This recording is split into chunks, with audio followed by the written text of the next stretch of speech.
Good evening again and welcome.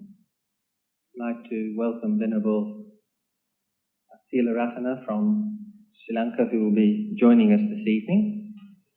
And tonight, in our continuing series of talks on aspects of psychology as understood in Buddhism, we're going to talk about a problem that has become increasingly common in modern societies like Singapore and other developed countries, and that's the problem of depression.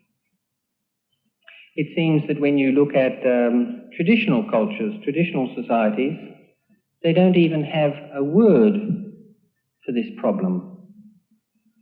That's not because in traditional cultures people didn't get down in the dumps sometimes. That's not because despair was unknown.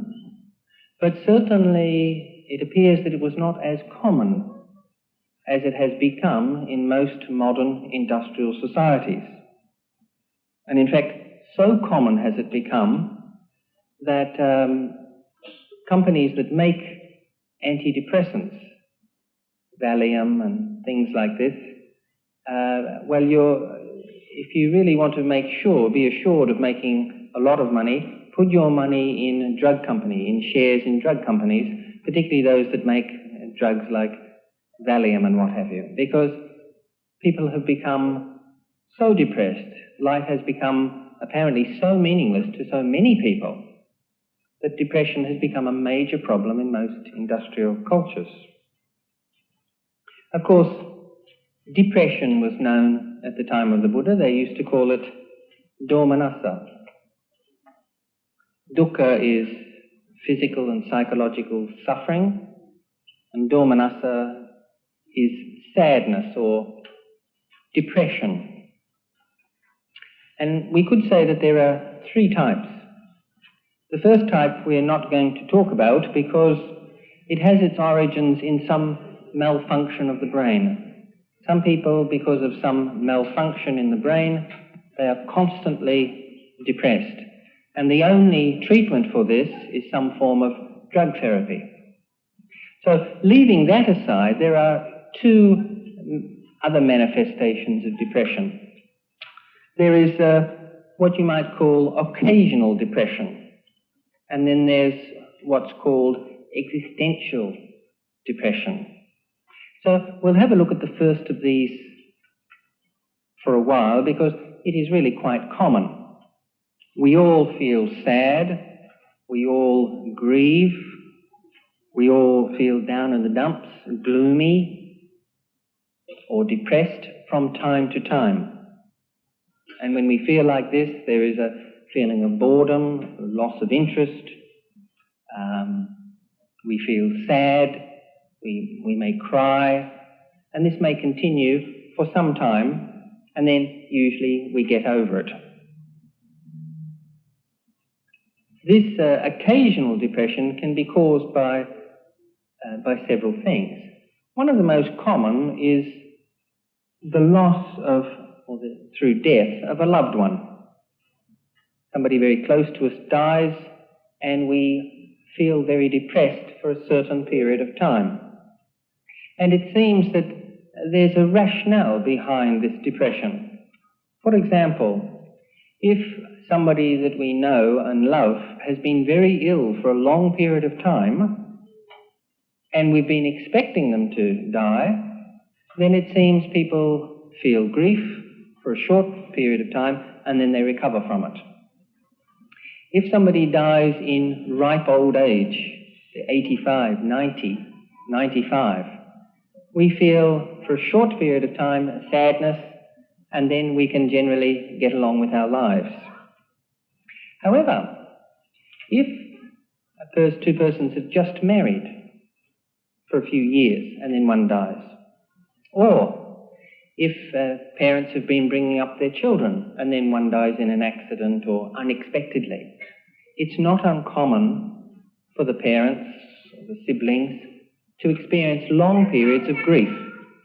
And in the case of parents, and particularly mothers, with the unexpected death of a child, the grief, the depression can last sometimes for many years.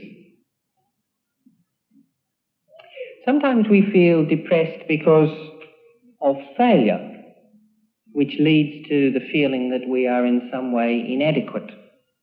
This seems to be certainly a problem here in Singapore.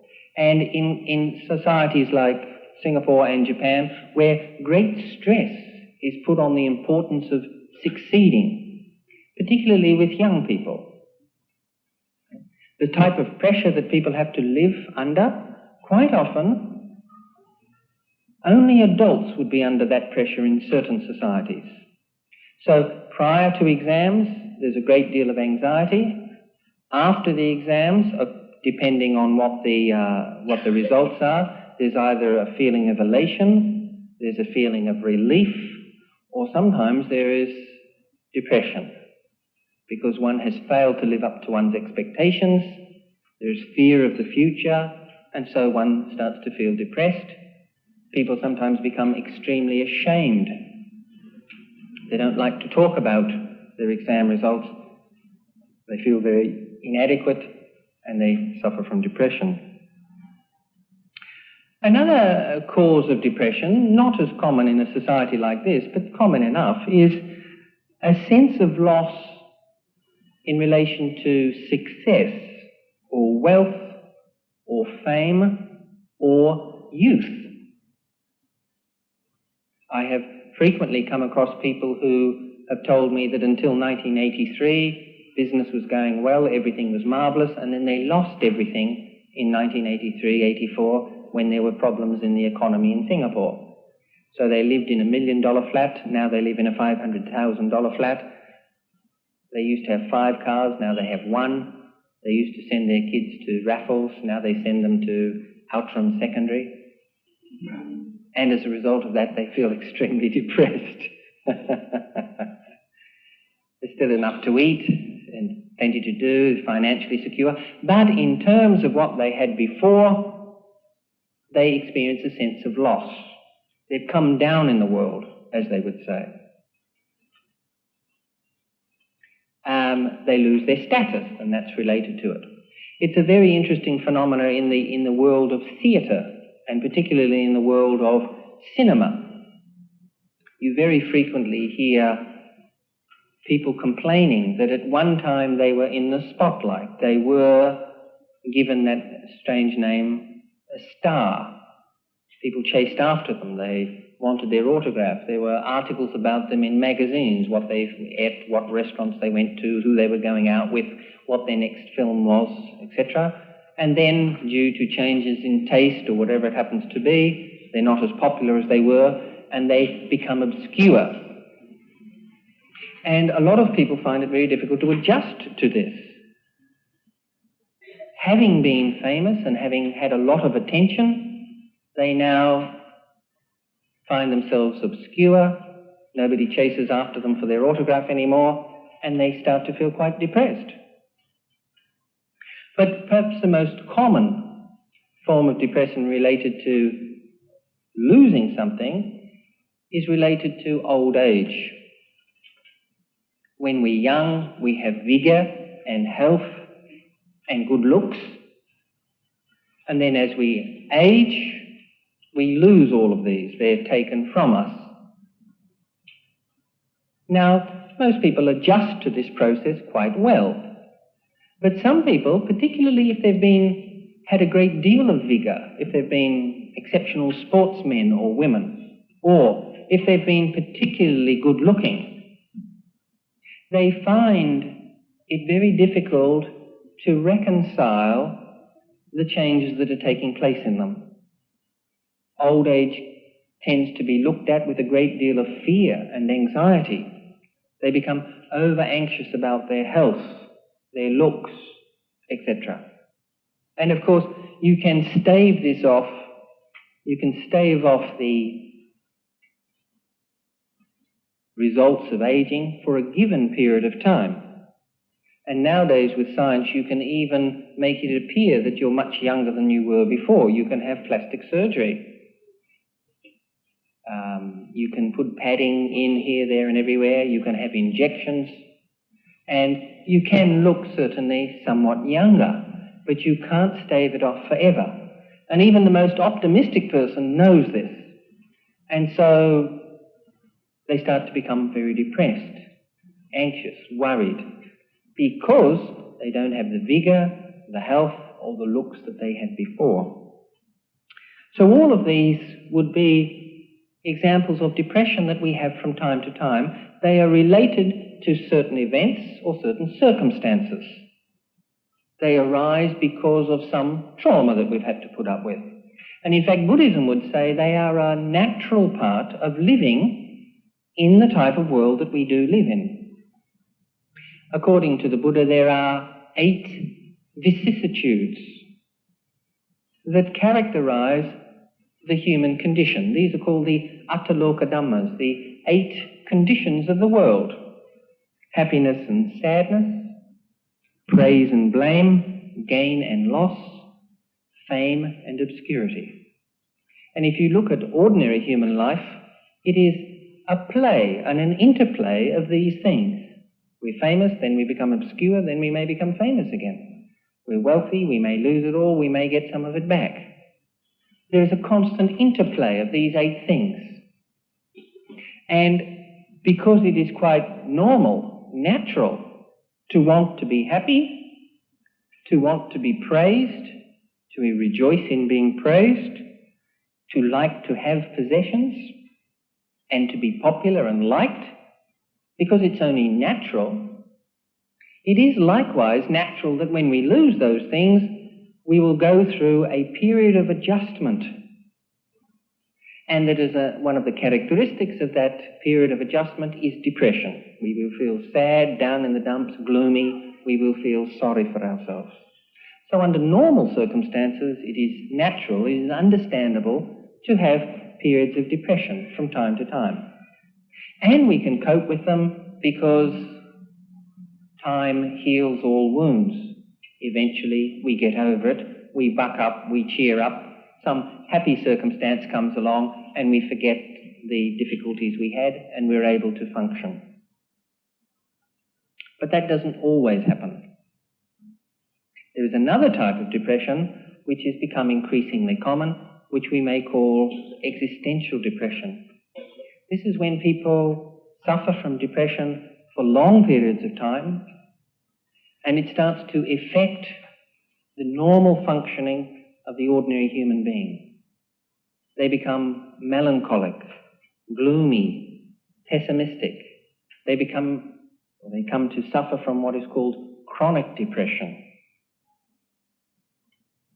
Now, there are certain reasons for this too. A great deal has been written on it. Doctors often are confronted by it, as are psychiatrists. There's been a lot of discussion on why it is that in societies that are affluent, relatively secure, where there's a great deal of opportunity, why is it there's so many people suffering from chronic depression? Well, the first cause of this, and one that is not always taken into account, is that it may be a result of a deep insight. If it is true, as the Buddha says, that existence is suffering, and if we come to see this deeply and truly, it may indeed make us feel very depressed. If it's true that loss follows from gain, and that sadness follows from happiness, and indeed that death is the end of life, then perhaps it is understandable that people become depressed. When they have a good, hard look at reality, it's understandable that they may feel depressed.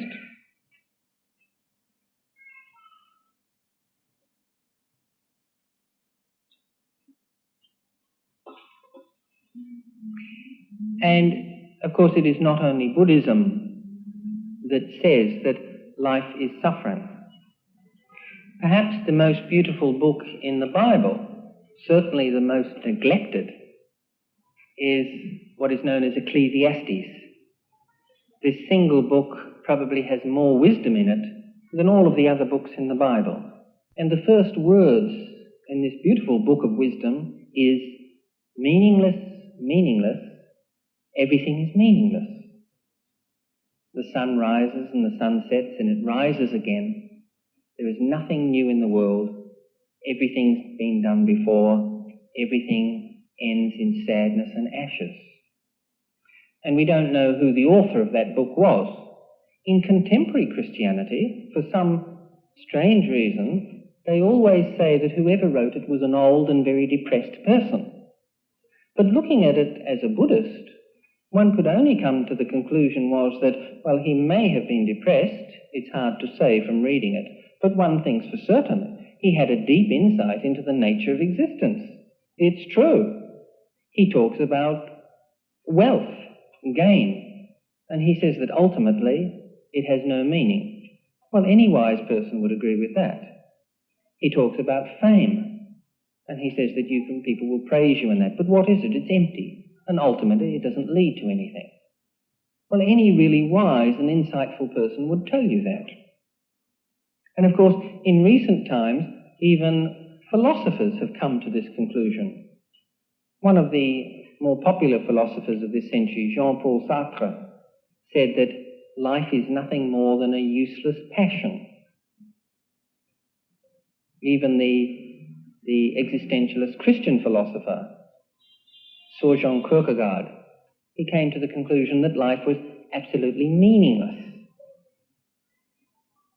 And people have often suggested that these philosophers were very pessimistic. But if you look at most of these philosophers, they weren't particularly pessimistic. When you read their writings, you may get that impression. But somebody like Jean-Paul Sartre led a very, very full, a very fruitful, and apparently a relatively happy life. Certainly no less happy than the majority of people. Simply putting one's finger on reality and seeing that in some senses it is meaningless and empty doesn't necessarily lead to depression, but to some people it does. And probably the reason for this is that they have come to expect that life should be different. They have come to understand that life has not fulfilled their expectations. They have wanted life to be one particular way. It has emerged that it is not like that. They have wanted life to be full and fulfilling. They wanted things to go the way they want. They wanted to live forever. They wanted to be continually happy. And they find that life doesn't do that. It doesn't work that way. And so they decide to turn their back on a world that has disappointed them, and they become profoundly depressed. There are other approaches to having a deeper understanding into the nature of reality. Some people see that a life can be rather meaningless, that no matter how sweet the fruit you have, that you get, that when you look at the end and you understand that it all ends in death, some people, rather than reacting by becoming depressed, they decide, okay, I've got a few more years to go, a few more decades, by God, I'm going to enjoy it. They become hedonists. They decide to try to cram as much pleasure in the time that they've got left. Very nicely described in that old saying, eat, drink and be merry, because tomorrow you die. This, unfortunately, is not a very, for a while this seems to work. You can stave off reality. You can keep it at bay. But of course, one of the ultimate outcomes of hedonism is a slightly different version of depression, and that's boredom. Hedonism ends in boredom. And probably one of the most exquisite of all sufferings is boredom. For example, you may have attended a long talk, and you're sitting there and it aches, it pains, you want it to end. It's so boring. Now, some people see life like that, and certainly hedonism usually ends in boredom. The reason for it is because of the very nature of the sense organs. The sense organs have got nerves in them. when these nerves are stimulated in a particular way, we get pleasure. But just as we get calluses on our fingers, on our hands, if we use them often, we get, as it were, psychological calluses on pleasure. If we experience pleasure a lot, we enjoy it, but after a while, to get that same level of satisfaction, we need to stimulate the senses to a higher degree. And then for a while we will get fulfillment and satisfaction, but then the senses start to become dull again, and we need more stimulation. And of course it gets to the stage where you can't go beyond a certain point, and then you break down and you have boredom, or worse, perversion. Some people they look at life, at existence, they find it rather frightening prospect, so they retreat into delusion. They can't find any meaning in life, and so they look for ideologies or philosophies that claim to offer meaning. Well, the meaning of life is God wants us to do this, or He's got a special plan for us, something like that. And so they retreat into that. And there is no doubt that this, once again, for a while, can be very satisfying. One can, if you try very hard, convince yourself that you're going to live forever, that there is a possibility of living in some world where nothing ever goes wrong. And when you get there, you'll meet all your friends again. It'll just be wonderful. We'll all live together forever. Quite honestly, if you think about it, it sounds like a recipe for hell. But certainly some people, without thinking too deeply about it, it sounds a better alternative than having to look reality in the face and see its true nature. So they become religious. They believe that there's some plan, that everything has a meaning, that everything that happens has happened in order to teach us something, or to show us something, to reward us or to punish us. And of course it is possible for some people to continue that belief for a long time. Some people forever. But many people cannot. Sooner or later, that old spoiler, reality, breaks through, and one cannot continue to maintain that belief. And then one falls into tremendous meaninglessness. One has what is called a spiritual crisis. So, if it's true that reality has no meaning, that existence is suffering, and if the possible responses to this are hedonism, or retreating in deluded religious beliefs, or simply becoming depressed, what is the Buddhist solution to the problem of the nature of reality? Well, the first thing about Buddhism is that it doesn't offer us any easy solutions, and it doesn't fob off on us any deluded ideas. The very first principle in Buddhism is get it straight right from the beginning that life is suffering. Now, some people will turn away from that. They will say, oh, how depressing, or how pessimistic. But sooner or later one will come to see, of course, that that is in fact true. In some people's cases, in fortunate people's cases, they see this when they are young. That gives them plenty of time to adjust to that reality. Many people don't see it until they're old. They think life is marvellous, life is wonderful, I'll live forever, I'll be young and vital and all things bright and beautiful, and everything will be okay forever. But then as they start getting old, their teeth fall out and their friends die, and they read in the newspaper the horrible things that human beings do to each other. Gradually they start to become depressed, disillusioned, world-weary, and only then they turn to the Dharma. But if you actually look at the Dharma, one of the wonderful things about it, it doesn't try to pretend. It confronts you with the major problem, the central problem of existence right from the very beginning.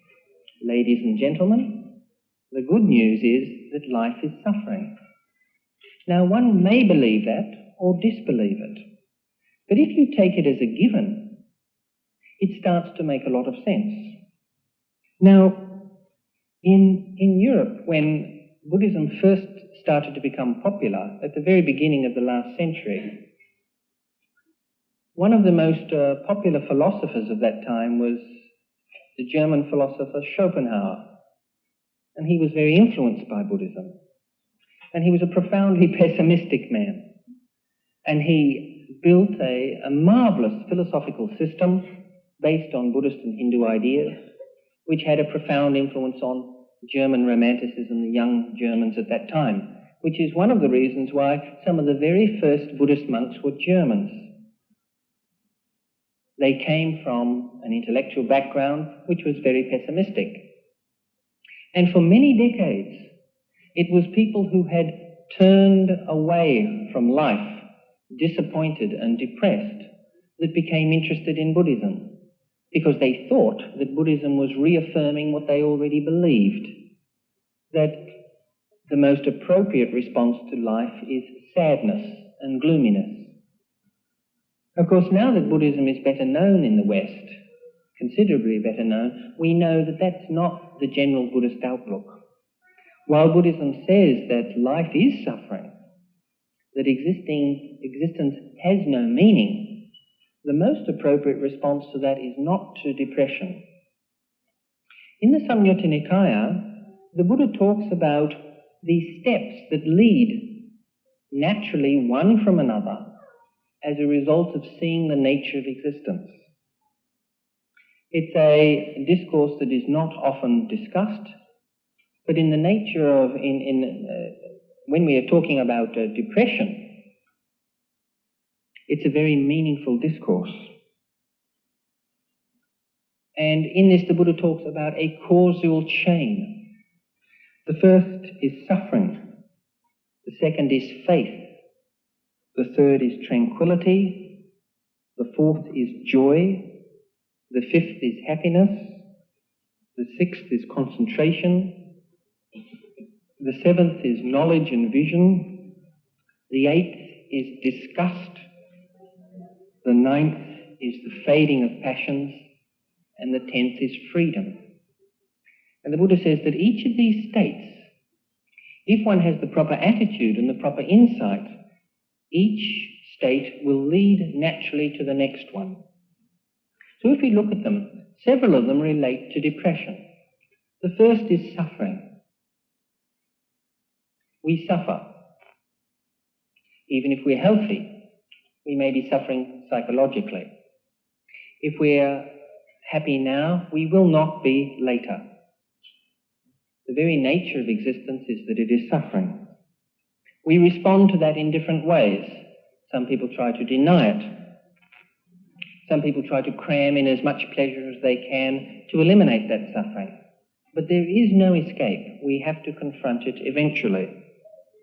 Now, when we confront suffering, and we just see it as it is, not trying to explain it away with myths or stories, then we discover that there is a philosophy that starts at this very point.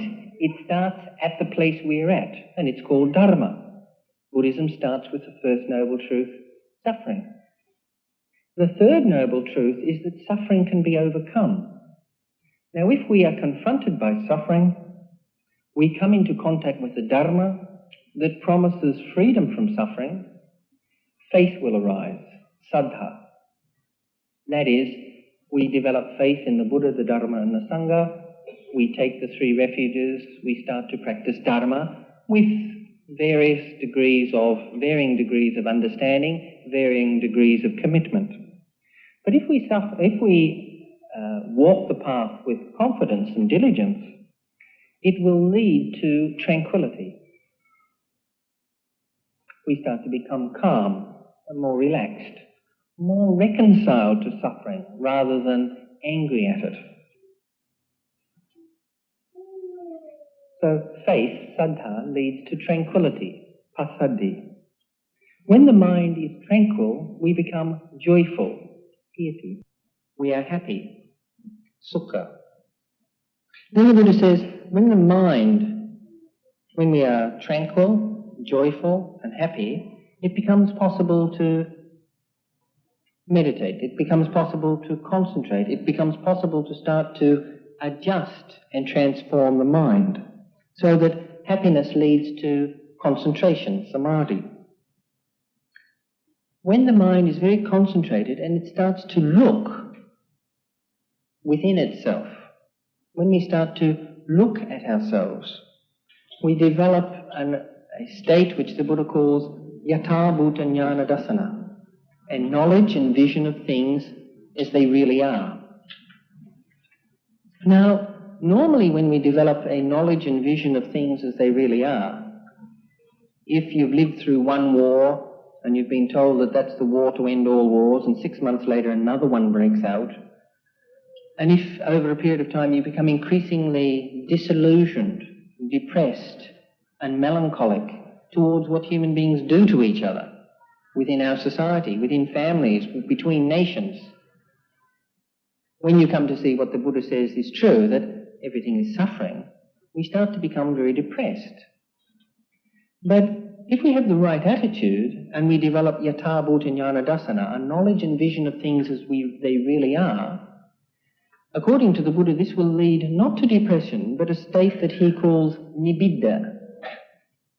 Now, this word is usually translated as loathing or disgust. They're very powerful words. You think of disgust. You get disgusted with yourself, or you get disgusted with other people, or you reach under the hospital bed and you pull out something and you take the lid off it and, feel disgusted. It's a very strong meaning, a very strong word. However, what it means in Dharma is, it's very hard to translate, but it has a variety of meanings. It can mean to turn away, dispassion, disillusionment, or perhaps the best word of all is disenchantment. We become disenchanted. And under normal circumstances, we are indeed very much enchanted. It's as if reality has enchanted us so that we don't really see it as it is, particularly when we're young. We were talking about that last week, the fire of youth. And then suddenly we become disenchanted. And indeed, in one of the Buddha's discourses, he describes this as being like a man who is at a theatrical performance and he's watching a magician. And that magician pulls rabbits out of hats and does all sorts of remarkable things. And one is enchanted, entertained, impressed. You wonder how it could be done. And then you go behind the scenes. You go backstage. And there you see all of the apparatus, the strings, the trapdoors, the mirrors. And you become disenchanted. It's not magical anymore. You don't feel disappointed, you don't feel angry, you don't feel disgusted, but that sense of awe that you had is certainly not there anymore because you are now disenchanted. The enchantment has gone. So perhaps one of the best translations of this word is disenchantment. When you see things as they really are, you become disenchanted. I've got a theory, I don't know whether it's true, but don't you find it unusual or interesting that people always make love with the lights off? I think that there is a very sound psychological reason for this. You don't want to look too closely. Okay? Best to keep the lights off. I used to think it was because people were shy, but of course that's not so. I mean, if you've lived with somebody for a long time, you're not shy. There's a very good reason for it. If the lights are on, you can see all that blubber, the scars and the pimples and all of that sort of thing. So it's best to keep the lights off. You don't want to disenchant your partner. You don't want to feel disenchanted. You don't want to look too closely. However, this word nibbida has another meaning. Nibbida. The bid comes from vidya, which means to know. But it's also related to the word, or the word vidya is also related to the word to laugh. In Sanskrit drama, the clown or the fool is always called the vidurshaka. So I think that there may be this second response. It may be that when we look very closely and we see the true nature of reality, on one hand we may become dispassionate. On the other hand, we may suddenly understand that we have been deluded, indeed tricked, for so long that we start to see that the joke's on us, and that it invokes a sense of humour, laughter even. I've said this before, if you tease a child, you close your hand and tease a child with a sweet, and the child tries to catch your hand and you tease him, and eventually you give the child your hand and he opens it and he finds there is no sweet in it. One child will be quite annoyed. Another one may laugh. He will see that the joke's on him. So when we see the real nature of reality, it may not be that we necessarily become depressed or sad or gloomy, but rather that we either become calm with a touch of a sense of humour as well. And when we see the true nature of reality, the next step is viraga. Raga means colour. Viraga means when colour has been, something colourful has been left out in the sun and the colour starts to fade. So the colour goes out of your life. The passion, the strong responses to this enticement, to that enticement, starts to fade away, and one starts to experience that highest of Buddhist qualities, equanimity, in the face of the Attaloka Dhammas, loss and gain, pain and happiness, fame and obscurity. Rather than being elated one minute and depressed the next, we have that equanimity, that stoic calm that is so characteristic of the Buddhas. And then we have what the Buddha calls vimukti, freedom. When we are no longer pulled into, when we no longer react to a reality, rather than become depressed, we become calm and freed. And so, in actual fact, whereas in the case of occasional depression, time heals that. If we are suffering from long-term depression, the best cure for this is the acceptance of reality. Now, most people will only accept death after somebody close to them has died and they've gone through a period of depression. Most people will only accept any of the vicissitudes of life once it has wounded them and they've gone through a period of depression. But if we practice the Dharma genuinely, we have to understand that Dharma is not like a lot of conventional religions which try to convince us that everything's wonderful, that everything's marvellous, that everything will go well, that all we have to do is pray and everything will work out. There are two responses to reality. One is that we can pretend it's different from what it is, and we may be able to keep up that pretense for a long time.